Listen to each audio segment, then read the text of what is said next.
d'avoir répondu favorablement, aussi nombreux, à l'invitation de notre consul général. En effet, nous sommes réunis pour partager un moment de convivialité, de découverte et de rapprochement à l'occasion de la 3e édition de la Journée culturelle marocaine de Liège. J'espère que cette plongée dans la richesse culturelle millénaire marocaine vous transportera l'espace d'une soirée dans ce monde féerique, fait de couleurs, de notes musicales, d'art vestimentaire et de saveurs. Sans plus attendre, je donne la parole à M. Hassan Touri, consul général du Royaume du Maroc à Liège, et je vous souhaite d'ores et déjà une agréable soirée. Colonel d'état-major, commandant militaire de la province de Liège, Mesdames et Messieurs les échevins, Mesdames et Messieurs les conseillers communaux, Madame l'avocate générale, Mesdames et Messieurs les consuls honoraires et chers collègues, Monsieur le Président de l'exécutif des musulmans de Belgique, Mesdames et Messieurs, en vos titres, grades et qualités, chers amis. Je suis profondément heureux et honoré de votre présence aujourd'hui à cette 3e édition de la Journée culturelle marocaine à Liège. Et je dois avant tout présenter mes sincères remerciements à ceux grâce à qui cet événement a pu se concrétiser. D'abord, mon ami, Monsieur le bourgmestre, Willy de Meyer, qui a bien accepté, sans hésitation, à mettre à notre disposition l'hôtel de ville et cette prestigieuse salle pour abriter cette manifestation culturelle marocaine. Ensuite, notre partenaire, la Banque Chahri du Maroc, qui nous accompagne dans la promotion du pays et de sa culture. Sans oublier, bien sûr, les participants et les animateurs de cette soirée, ainsi que l'équipe du consulat général et de la ville de Liège qui ont participé activement à l'élaboration, le montage et la mise en œuvre du programme de cette rencontre. Qu'ils trouvent tous ici l'expression de ma grande gratitude. Mesdames et messieurs, j'espère que le programme léger mais consistant de cette soirée vous permettra de voyager l'espace de quelques heures dans le monde envoûtant du Royaume du Maroc. Ainsi, un regard furtif mais profond sur la riche histoire du Royaume du Maroc vous sera présenté par M. Tahir Alaoui, suivi d'un documentaire sur les potentialités touristiques du Royaume. Un défilé de robes traditionnelles de mariée et de caftan, ainsi qu'une sélection de musique populaire vous permettront ensuite de connaître d'autres aspects de la civilisation marocaine, avant de savourer bien sûr la bonne gastronomie du pays lors de la réception que j'aurai le plaisir de vous offrir. Mesdames et messieurs, l'exposé de tout à l'heure vous parlera de l'histoire du Royaume du Maroc depuis l'aube des temps jusqu'à l'époque moderne. Mais permettez-moi pour ma part de vous donner quelques aperçus sur le Maroc contemporain. Le Maroc d'aujourd'hui est un pays dont le peuple est mobilisé derrière son souverain, Sa Majesté le roi Mohamed VI, le Dieu l'assiste, pour défendre l'intégrité territoriale du royaume et la marocanité de son Sahara, et s'opposer vigoureusement à toutes les tentatives visant à la remettre en cause. Son plan d'autonomie pour les provinces sahariennes est, de l'avis de la communauté internationale, la seule solution sérieuse et crédible pour mettre fin à ce conflit artificiel. Le Maroc d'aujourd'hui, sous l'impulsion de Sa Majesté le roi Mohamed VI, est un pays qui a choisi de manière irréversible la voie de la consolidation démocratique, de l'état de droit, des réformes profondes et des projets structurants en matière d'infrastructures et de promotion économique. Je cite à titre d'exemple le port de Tanger-Med, le réseau autoroutier, le train à grande vitesse entre Tanger et Casablanca, l'usine Peugeot à Kenitra et la cité Mohamed VI Tanger Tech qui permettra la création de 100 000 emplois. Le Maroc d'aujourd'hui est un pays qui fait du domaine social une priorité absolue en matière d'éducation, d'enseignement, de formation professionnelle, de santé et de lutte contre la pauvreté, la précarité et l'exclusion sociale, grâce notamment à la nouvelle phase de l'initiative nationale pour le développement humain. Mesdames et messieurs, le Maroc d'aujourd'hui est le pays de l'intégration régionale et africaine, qui s'est renforcée par les nombreuses visites du souverain dans des dizaines de pays africains, frères et amis, mais aussi par le retour triomphal du Maroc au sein de sa famille institutionnelle africaine en janvier 2017. En effet, dans son discours du 6 novembre 2016, Sa Majesté le roi Mohamed VI, le Dieu l'assiste, avait indiqué que ce retour est, je cite, le couronnement de l'action solidaire que le Maroc mène sur le terrain avec de nombreux pays du continent pour y assurer la promotion du développement économique et humain au service du citoyen africain. Le Maroc d'aujourd'hui est une terre d'accueil, de générosité et d'asile pour des milliers de nos frères africains, puisqu'en l'espace de 2 ans, le Royaume a régularisé le séjour de 50 000 citoyens subsahariens. Le Maroc d'aujourd'hui est le pays de la lutte contre le réchauffement climatique et de la promotion de l'énergie propre à travers l'accueil en 2016 de la COP22 à Marrakech, la construction de grands parcs et stations d'énergie solaire et éolienne qui permettront, à l'horizon 2030, de couvrir les besoins du pays en électricité à hauteur de 52% et conforter ainsi sa place de leader du développement durable en Afrique. Mesdames et messieurs, le Maroc d'aujourd'hui est toujours la même terre dont la civilisation millénaire est fondée sur les valeurs de paix, de respect et de coexistence, et le refus de toute forme de racisme, de discrimination et d'extrémisme. Ces valeurs font de notre pays un acteur fondamental du dialogue des civilisations et des cultures, et un pays modèle qui prône un islam modéré, notamment à travers la formation à l'Institut Mohamed VI de Rabat des imams issus de pays notamment africains et européens. Mesdames et messieurs, sur le plan bilatéral, le Maroc et la Belgique mènent une coopération à la fois responsable et sereine au bénéfice d'un partenariat gagnant-gagnant. en plus des derniers échanges de visites ministérielles et de signatures d'accords avec le gouvernement fédéral. La coopération entre le Maroc et la Fédération Wallonie-Bruxelles a connu fin 2017 la signature d'un nouveau programme de coopération couvrant la période 2018-2020. Sa mise en œuvre effective a déjà commencé par des projets en matière de formation et d'éducation et la tenue d'événements artistiques et culturels. Dans ce sens, une délégation de l'Office marocain de la formation professionnelle et de la promotion du travail a été accueillie à Mons du 23 au 30 avril par la SPR de Royan-de-Loire et son directeur M. Samawi, dont je salue la présence parmi nous ce soir. Sur le plan culturel, je tiens à vous signaler que 2018 est l'année du Maroc en Wallonie-Bruxelles, ce qui signifie la tenue d'événements et d'actions culturelles et artistiques marocaines à travers le territoire wallon et bruxellois. Je tiens également à signaler qu'une mission princière est prévue au Maroc en novembre 2018 pour promouvoir la coopération économique, les investissements et les échanges commerciaux entre les deux pays au niveau régional et fédéral. Mesdames et messieurs, nos deux royaumes ont le privilège d'avoir une grande communauté de binationaux, fiers de sa double culture, ce qui constitue à n'en pas douter un facteur d'unité et de rapprochement que nous devons encourager et soutenir pour renforcer davantage notre amitié et notre partenariat. Mesdames et messieurs, au terme de ce discours, je voudrais vous réitérer à toutes et à tous mes remerciements profonds de nous avoir honorés de votre présence, tout en exprimant le souhait que cette troisième édition de la journée culturelle marocaine à Liège soit à la hauteur de vos attentes. Vive le Maroc, vive la Belgique et vive l'amitié maroco-belge.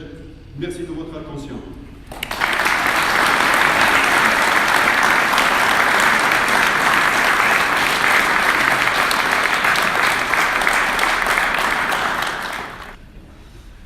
Monsieur le consul, chers amis, madame,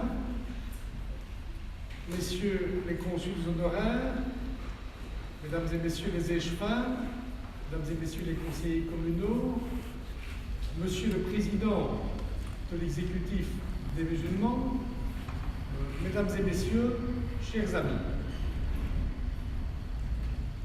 et j'ajouterai, chères concitoyennes et chers concitoyens liégeois d'origine marocaine, et j'avais oublié de saluer madame l'avocate générale, également substitut, me dit-elle, auprès des tribunaux d'Arles. C'est un plaisir et un honneur de vous recevoir aujourd'hui dans cet hôtel de ville, à la Violette, qui est l'écrin qui convient à la cérémonie d'aujourd'hui, et cet hôtel de ville est plus que jamais le vôtre pour fêter la culture marocaine et la culture marocaine à Liège.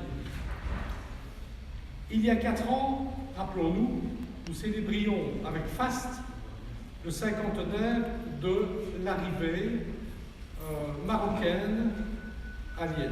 Nous étions à l'époque, à Liège et en Belgique, mais nous étions à l'époque à la Cité Miroir. Aujourd'hui, plus que jamais, les descendants de cette première vague contribuent à faire de Liège ce qu'elle a toujours été, une ville forte et fière de sa diversité. Nous avons en effet plus de 160 nationalités présentes sur le territoire de la ville, et nous sommes donc une terre d'accueil, une terre d'échange et une terre d'émancipation. Je voudrais ici, et j'ai vu nombre d'amis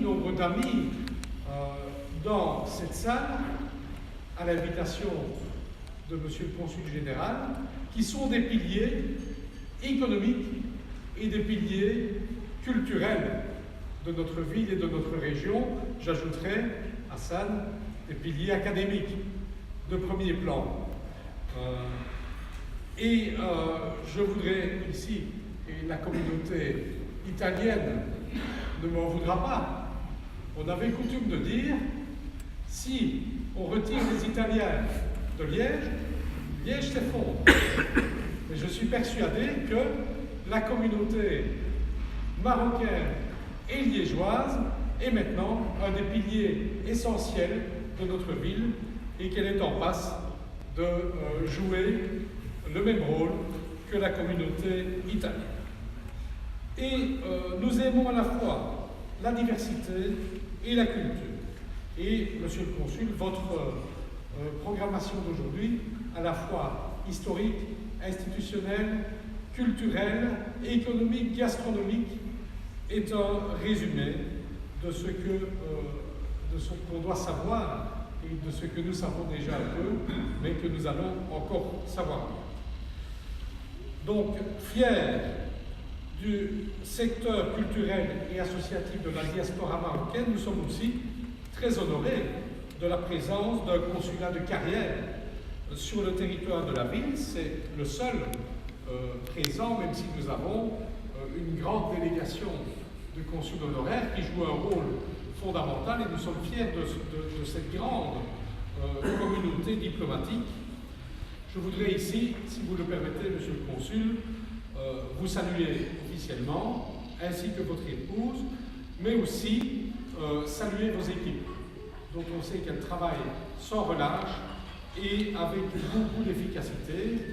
Et vous et votre équipe n'êtes pas pour rien dans la manière dont les relations s'approfondissent et s'amplifient entre Liège et le Maroc. Donc, c'est les trois chaînes de montagnes que sont le Rif au nord, l'Atlas, le Moyen Atlas, le Grand Atlas et l'Anti-Atlas vers le sud.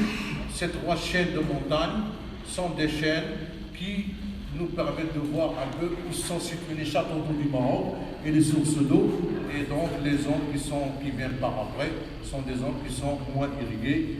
Et cela dû à une géologie qui est scandaleuse, comme on dit, comme le cas du Congo. Le Maroc est un pays à géologie scandaleuse. Et d'ailleurs, on voit la faille de San Andrea qui vient donc de l'Amérique et on la voit passer dans la chaîne de l'Atlas vers le pèlerinage en allant vers le Sahara oriental du Maroc, le Tafilalet. Ensuite, le Rif. Qu'est-ce que le Rif? C'est une chaîne de montagne vieille, très vieille chaîne de montagne, qui est au nord du Maroc et qui est à peu près plus ou moins dans le genre des Pyrénées. Et le bassin du Sonou qui vient par après, le plus grand sommet dans le Rif, c'est 2450 m². C'est une région très verdoyante de forêt, de pins et de cyprès. Je viens vers le sud, où nous avons donc dans les zones sahariennes la zone de Saket Hamra et la zone de Rio de Oro, en espagnol, maintenant Ouaditana. Ce sont des régions où il y a des tribus arabes qui élèvent généralement là-bas des chèvres et des ovins et des dromadaires. Ensuite, là, je vais vers l'histoire du Maroc. Et cette image que je vous montre, en fait, c'est l'image du site où on a découvert ces squelettes d'êtres humains, d'Homo sapiens, qui actuellement a remis en cause toutes les connaissances que nous avons jusqu'à aujourd'hui, c'est-à-dire que c'est l'Homo sapiens le plus ancien de la Terre, avant même donc l'Homo sapiens qu'on avait trouvé au Kenya, donc il est revenu 300 000 ans en arrière. Et si j'ai pris cette image-là, c'est pour dire, voilà, le premier Homo sapiens que jusque maintenant on a découvert sur Terre, qui vient du Maroc, ben heureusement, parce que comme les Marocains sont des immigrés de forte philosophie, heureusement que cet homme-là, il était au Maroc, donc il a pu immigrer, et nous avons des Homo sapiens qui sont partout dans le monde actuellement. Ça, c'est la petite anecdote que je voulais vous dire. Cette image m'inspire. Mais, ce qui est intéressant, c'est que par la suite, nous avons un pays qui est 260 000 ans d'histoire par cette découverte que nous avons faite.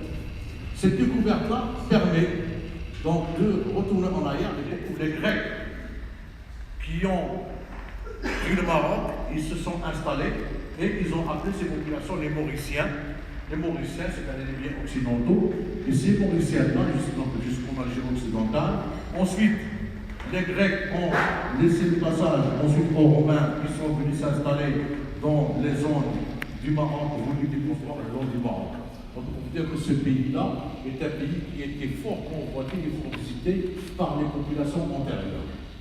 Jibadou, un nom très important dans l'histoire du Maroc. C'est le premier roi punique, la dynastie punique berbère, qui s'est installé. Jibadou était l'époux de la fille de Cléopâtre et de Marc-Antoine. Et donc, quand les Romains ont donné à Auguste la zone de Volubulus, qui est donc près de Meknès, au Maroc actuellement, il a mis en place le royaume punique, et donc Jugurtha, qui est devenu donc un grand roi, qui a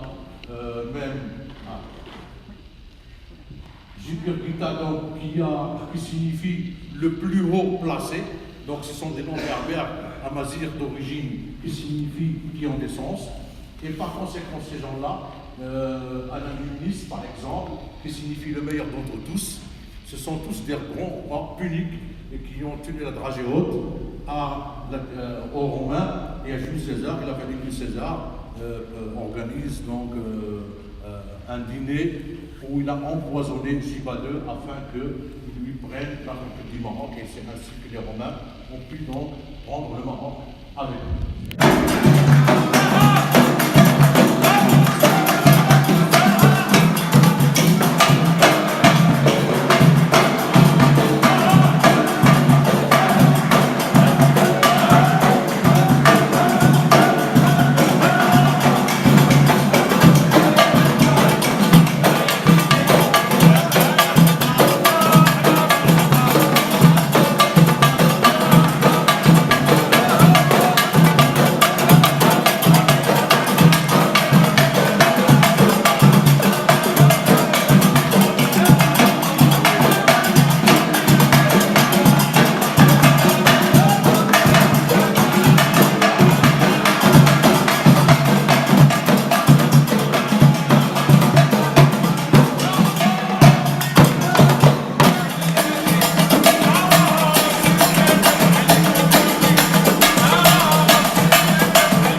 السلام ورحمة الله. اليوم احنا في مدينة لياج يعني في الإطار ديالك يعني، واليوم نظمتوا واحد الحفل.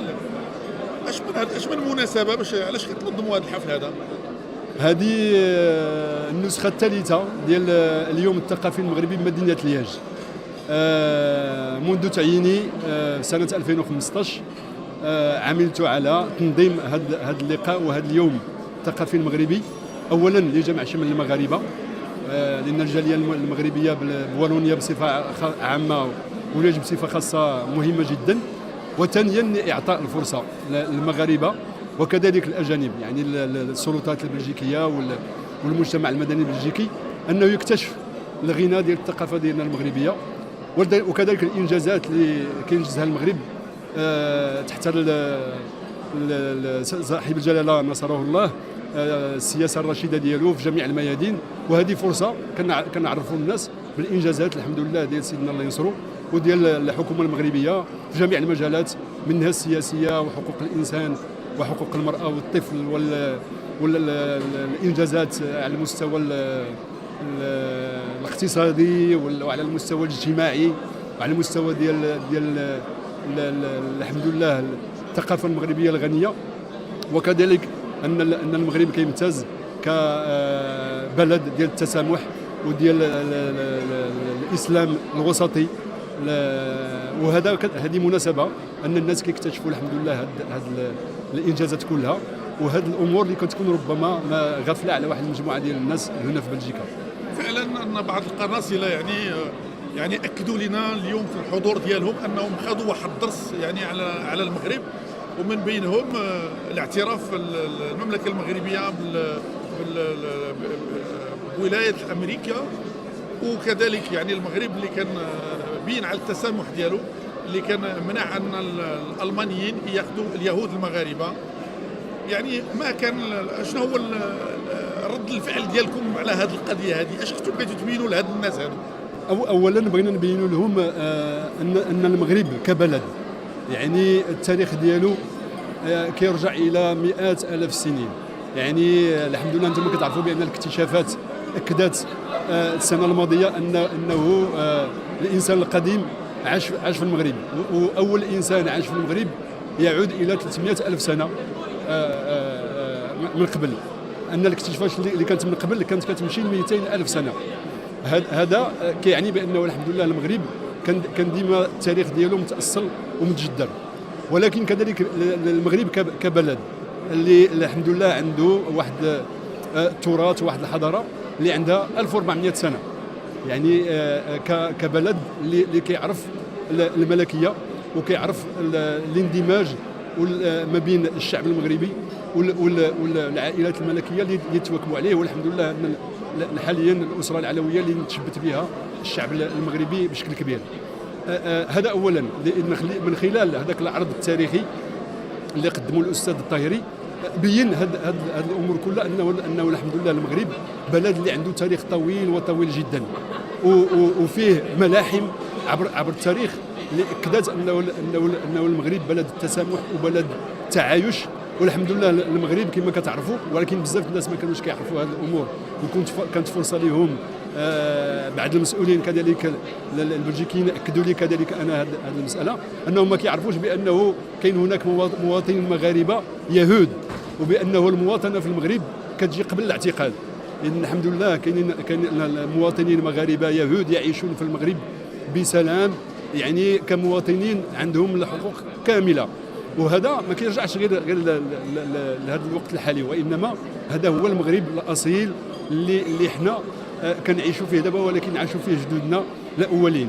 وفعلا انه هذاك العرض اكد انه جلاله المغفور له محمد الخامس انذاك تحت الحمايه كان رفض انه اليهود المغاربه يتم الترحيل ديالهم الى اوروبا، لانه كان انذاك الحكم ديال فيشي واللي كان متواطئ مع النازيه، وكان طلب انه اليهود المغاربه يترحلوا وربما يتعرضوا كذلك للتعذيب وربما القهر والموت اللي تعرضوا له الاف اليهود.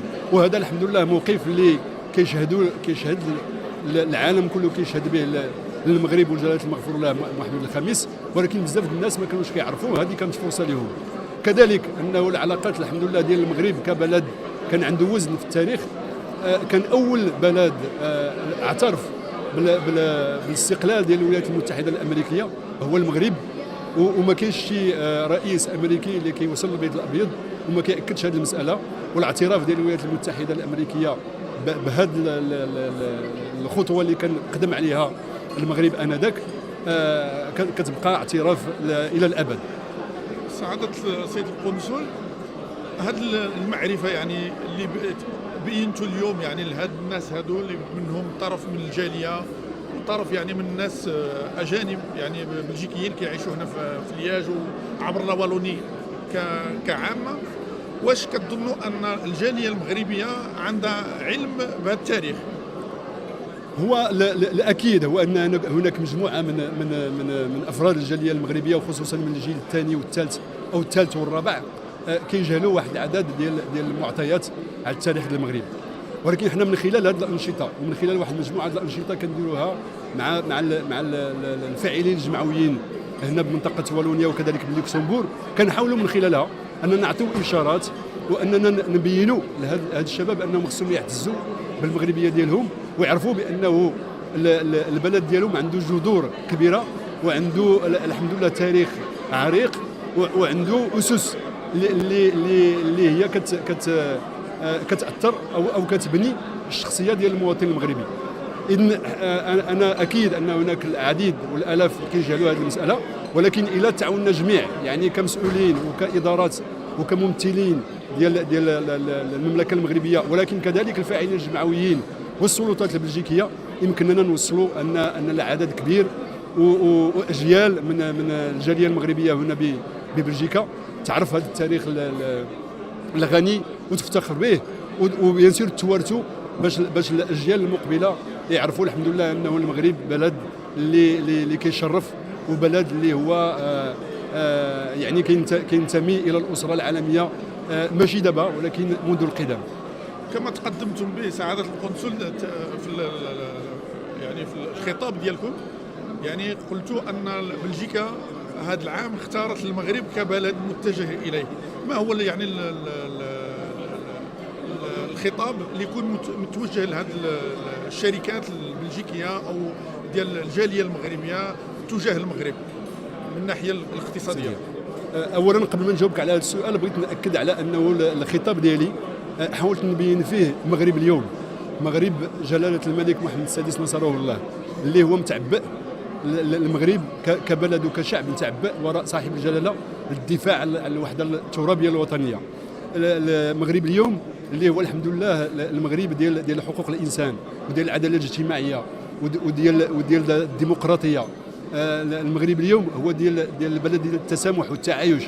المغرب اليوم هو البلد اللي كيستقبل الالاف ديال المواطنين الافارقه، وانتم كتعرفوا بانه خلال السنتين الماضيتين 50,000 مواطن جنوب الصحراء عنده دابا يعني اقامه في المغرب اللي هي شرعيه. المغرب اليوم هو المغرب ديال الاقتصاد وديال العمل الجاد وديال الانخراط في التنميه الاقتصاديه وكذلك البشريه. المغرب اليوم هو المغرب ديال الانجازات والمشاريع وديال الطرق السياره وديال القطار السريع وديال المنجزات الكبرى بفضل السياسه ديال صاحب الجلاله نصره الله.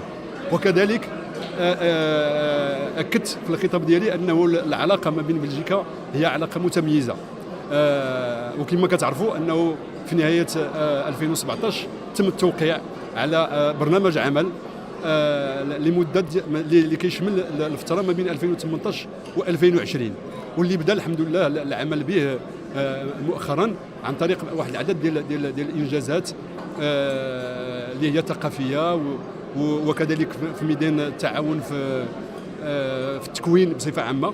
وكما كتعرفوا ان في هذا الاطار جات واحد المجموعه ديال المسؤولين المغاربه من المكتب الوطني ديال التكوين المهني وانعاش الشغل اللي استقبلته الجمعيه ديال درواي دو فوار في مونس.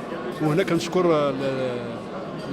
كنشكركم انتم يعني كمدير ديال هذه الجمعيه اللي كتاكد بانه التعاون الحمد لله مع بلجيكا ومع والونيا وبروكسل بالخصوص هي تعاون اللي هو فعال.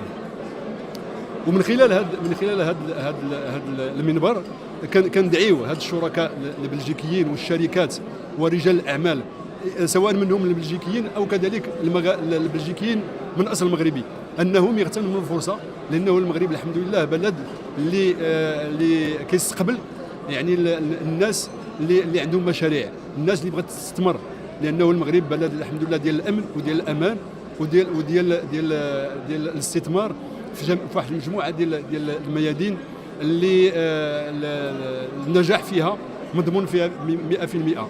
لهذا من خلال هذا الحديث ومن خلال ربما هذا الخطاب ومن خلال حتى اللقاءات اللي كنديروا مع المسؤولين البلجيكيين والفاعلين الاقتصاديين كنحاولوا نقنعوهم انهم يتجهوا للمغرب، لانهم تما عندهم المستقبل ان شاء الله ديالهم في الاعمال ديالهم وفي الاستثمارات ديالهم.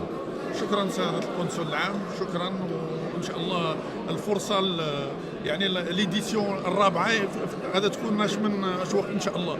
ان شاء الله كنضرب موعد مع الاصدقاء المغرب ومع الجاليه المغربيه ان شاء الله في الدوره الرابعه السنه المقبله. غالبا غادي تكون غير اما في شهر مارس او شهر ابريل من 2019 ان شاء الله، باش نستمروا على هذه القاعده، لانه انتم كما شفتوا الحمد لله لقاء جميل جدا تفاعلوا فيه الحضور لا مع العروض اللي كانت ولا مع الاشكال ديال الثقافه المغربيه، مع عرض الازياء وعرض الازياء التقليديه اللي حاولنا من خلالها اننا نبينوا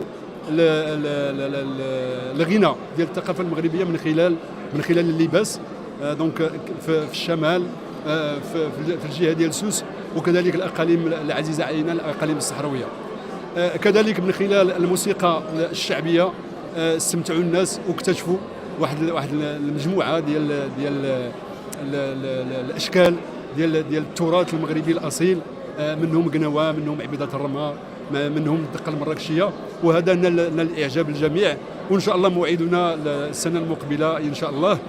وقبل ما نختموا ربما اللقاء كنشكركم كمنبر اعلامي، لان العمل اللي كتأديوه كجريده الكترونيه كتغطي الحمد لله ما يعمل من طرف القنصليات المغربيه ومن طرف الفاعلين الجمعويين المغاربه، كتعطيو صوره مشرفه على المغرب. كنشجعكم وكنتمنوا انكم تزيدوا في هذا العمل لما فيه خدمه الوطن الحبيب ان شاء الله. شكرا استاذ، بارك الله فيك. تفهموا. السلام عليكم. على اي حال نحن نتواجد هنايا في اللقاء ديال الثقافه المغربيه اللي نظمته القنصليه العامه بمدينه لياج، وفي حقا نحن سعداء اولا باننا تجمعنا هنا كمغاربه يعني لاحياء هذه الثقافه ديالنا، وتم الحمد لله الاطلاع على تاريخ المغرب وجغرافيته اللي هو زاخر بالامجاد، يعني بلد عريق العمر ديالو تقريبا يتجاوز 12 قرن، يعني في اطار ملكيه مستقره كيحظى بهذا الاستقرار هذا تقريبا يعني في وسط العالم العربي وفي شمال افريقيا. فالحمد لله ان المغرب كيبقى نموذج اولا في ارتباطه بالاصاله ديالو مع انفتاحه على التطور وعلى الحداثه، علاقته العريقه مع افريقيا ولكن امتداده كذلك في اوروبا وعلاقته الاخويه مع العالم العربي. فالنموذج المغربي، النموذج السياسي، النموذج الاقتصادي، النموذج التنموي في الحقيقه يعني يستحق ان يعرف به. وهذه الحمد لله كانت هنا مناسبه يعني اللي قامت بها القنصليه العامه وجمعتنا كاملين هنايا. اولا تواصلنا مع اخواننا اللي هذه مده ما شفناهم، فنحن الحمد لله سعداء بهذا اللقاء هذا. شكرا. كنشكر بعد القناه ديالكم ديال اخبارنا الجاليه على هذه الالتفاته لنا، كون اننا الان في زياره الى مدينه لياج، عندنا واحد العرض مسرحي تما كاينه، وصادف مباشره على تواجد هذا الاسبوع الثقافي اللي منظمه السفاره القنصليه المغربيه هنا في لياج.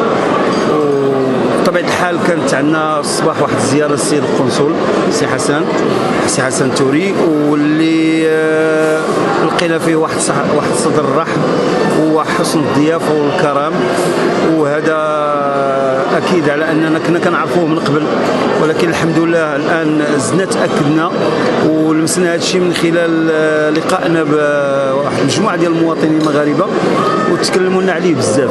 فهذا شيء يبشر بالخير الحمد لله، كون أنه كيكون واحد القنصل من هذا المستوى هذا اللي كيخدم الجاليه وكيحل المشاكل ديالها. وبالتالي هذا الاسبوع الثقافي هذا هو الا بغينا نقولوا انا بالنسبه لي واحد النافذه اللي يمكن من خلالها كنطلوا على اوروبا وكنبينوا لهم شنو هما التقاليد ديالنا وشنو هي الحضاره ديالنا، وكذلك المستوى اللي وصلوا ليه المغرب من ناحيه التطور الاقتصادي والاجتماعي ديالو. فهنيئا لكم بهذه الدوره هذه، كون انها دوره ناجحه. وبالمناسبه نتمنى على انكم تزورونا غدا في العرض اللي غادي نديرو باش يمكن لنا نتواصلوا اكثر ان شاء الله. كنوجهوا الشكر الجزيل للسيد القنصل على هذا الاستقبال وهذه الحفاوه اللي يعني حظينا بها في مدينه لياج البلجيكيه بمناسبه العرض ديالنا المسرحي المغربي اللي هو بدعم من وزاره الجاليه المكلفه بالهجره، هو مسرحيه هبال ميمونه. والحمد لله تزامن مع هذا اليوم الوطني الثقافي للمغربي بمدينة لياج.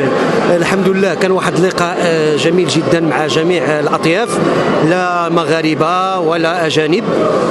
كما شفتوا العديد من الانتاجات المغربيه خصوصا التقليديه منها، خصوصا الارتيزانا ماروكان اللي يعني جابت اروقه هذا المكان الجميل. فاستمتعنا بلحظات جميله جدا ولحظات ممتعه مع الموسيقى والرقص والغناء. فكنتمنى انها تجدد مثل هذه الايام وتعدد في السنه كامله باش يكون حتى اللقاء ما بين مغاربه الداخل ومغاربه الخارج. وتحياتي للطاقم هذا الموقع وتبارك الله عليكم، كنحبوكم. زوينين للمجتمع كامل، كمجتمع مغربي ولا مجتمع بلجيكي، لو بيي داكوي. دونك انا بالنسبه ليا خص تعاود هذه ماشي مره في السنه، خصها تعاود بليزيور فوا بور افوار دي كونتاكت اونتر لي زاديجين qui sont les Belges et les gens d'origine étrangère بحال المغاربه ولا autre nationalité, peu importe. Donc tant qu'il y a un échange culturel, je crois que tout pourra aller mieux. La preuve, c'est qu'en Andalousie, quand les Arabes sont arrivés en Andalousie, il y a eu un échange culturel, ce qui a fait prospérer cette immigration, si on veut dire, ou bien on peut l'interpréter de différentes manières. Ça s'est bien passé. Donc ici, ça doit être dans le même sens. Et surtout, parce que on est déjà arrivé à un certain âge limite. Les jeunes, la 3e, la 4e et la 5e génération, c'est à eux qu'on doit s'adresser. Et normalement, ça devrait aller, Inch'Allah. Merci. De rien. Aujourd'hui, on se trouve à l'hôtel de ville. On est à la ville de Liège. Oui, dans la ville de Liège, oui, à l'hôtel de ville que nous appelons la Violette. C'est le surnom de l'hôtel de ville, c'est la Violette, parce que c'est un surnom historique. Et aujourd'hui, on fait une journée un peu spéciale.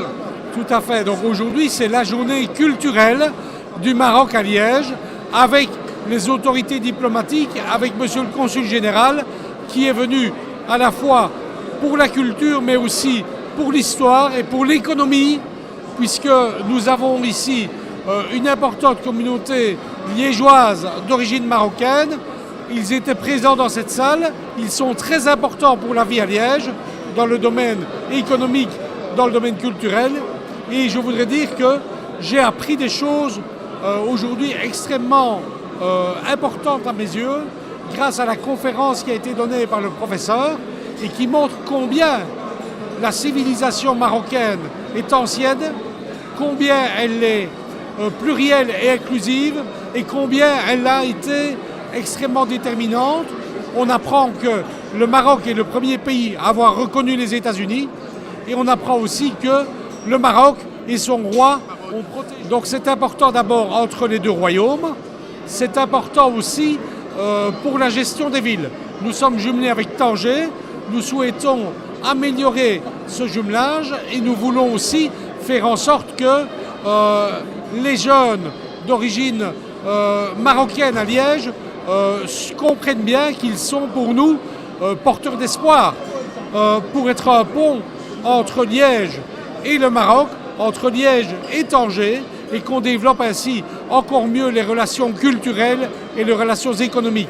Parce que c'est important de créer l'emploi, c'est important de se développer et nous pensons que nous avons là une chance extraordinaire. Est-ce qu'il existe déjà des collaborations? Parce que tout à l'heure, on nous parlait que l'année 2018, c'est l'année vers le Maroc. Il y a une mission princière. Oui. S'il y a une proposition à faire pour les PME, donc les petites et moyennes entreprises wallonnes, quel serait votre message, monsieur le bourgmestre? Donc le message, c'est de développer les relations entre la Belgique et le Maroc et de développer des relations entre la Wallonie et le Maroc, puisque l'économie chez nous est régionalisée, et donc c'est la Wallonie qui a une communauté de langue, une communauté de culture, puisque nous partageons la langue française. Nous avons cette chance. Le Maroc, c'est 35 millions d'habitants, c'est le fer de lance de l'Afrique. Nous l'avons bien compris, et il faut donc être présent là-bas, et il faut aussi accueillir les entreprises marocaines ici. Merci, monsieur le bourgmestre. Je vous remercie, j'ai passé ici une soirée merveilleuse. Et quand j'entends les rythmes ici, avec un aussi bel orchestre qui est venu ici avec monsieur le consul général, ben je ne peux pas m'empêcher à la fois de penser à toutes ces fêtes de la francophonie, de penser au Maroc et de penser à la joie de vivre. Donc aujourd'hui, c'était merveilleux. Merci. Aujourd'hui, on se retrouve ici à l'Hôtel de Ville de Liège. Oui. C'est une cérémonie qui est organisée par le consulat général du Royaume du Maroc. En quoi c'est important? Mais c'est important parce que nous rencontrons la communauté marocaine ici à Liège et c'est toujours un réel plaisir de pouvoir dialoguer avec elle. Et alors, n'ayons pas peur de le dire, la communauté marocaine devient de plus en plus proche des Liégeois et des Liégeoises et l'ambiance est très bonne. Et alors, on aime découvrir la culture marocaine. On a eu un cours d'histoire aujourd'hui et on a eu également donc, des danses folkloriques, de la musique traditionnelle marocaine. Que voulez-vous de plus? Merci. Tout à l'heure, monsieur le bourgmestre, il disait en tout cas que la communauté italienne ici en Liège, c'est quelque part l'ossature du pays. Et il a fait aussi allusion à la communauté marocaine. Est-ce que vous validez cette proposition? Oui, je reconnais et j'approuve les propos de monsieur le bourgmestre parce qu'il est vrai que la communauté italienne est pratiquement chez elle depuis 1947 avec les grands courants de la migration, mais il y avait déjà pas mal de migration de Marocains très tôt, on en parle moins, mais maintenant je crois que rattraper la communauté italienne sera difficile dans un premier temps, mais ce que je remarque d'un point de vue démographique, je constate que la population marocaine est croissante et nous ne demandons pas mieux. Vous connaissez le Maroc, je pense que vous avez déjà fait des visites au Maroc. J'ai eu le plaisir de me rendre plusieurs fois au Maroc. La première fois c'était à Agadir, comme vacancier. Puis alors je suis parti au Maroc avec le corps consulaire de Liège, où j'ai pu, si je me rappelle bien, donc visiter les villes impériales. Et alors, ce fut pour moi un réel plaisir de découvrir Fès, Meknès et Ifrane. Et alors, je garde un excellent souvenir de ces visites. Et alors, j'ai oublié le nom, mais j'ai vu aussi qu'il y avait une grande université dans la région d'Ifrane. Et cela m'avait frappé de voir la modernité des lieux. Tout à fait. Et s'il y a une visite prochaine, quel est le message que vous passez à l'autorité pour organiser davantage de voyages? Si les autorités liégeoises ou du corps consulaire organisaient un voyage au Maroc, je pense que ce serait une bonne chose parce que nous parlons d'un voyage qui a eu lieu il y a 4 ans. Et par conséquent, entre-temps, le Maroc a évolué favorablement encore. Vous-même, vous nous aviez fait part lors d'un exposé de l'évolution économique du Maroc, et par conséquent, je pense qu'il serait opportun que les autorités organisent de nouveau un tel voyage pour que l'on puisse voir, remarquer l'évolution sur 4 ans. Et tout à l'heure, nous avons vu le grand centre de l'énergie solaire.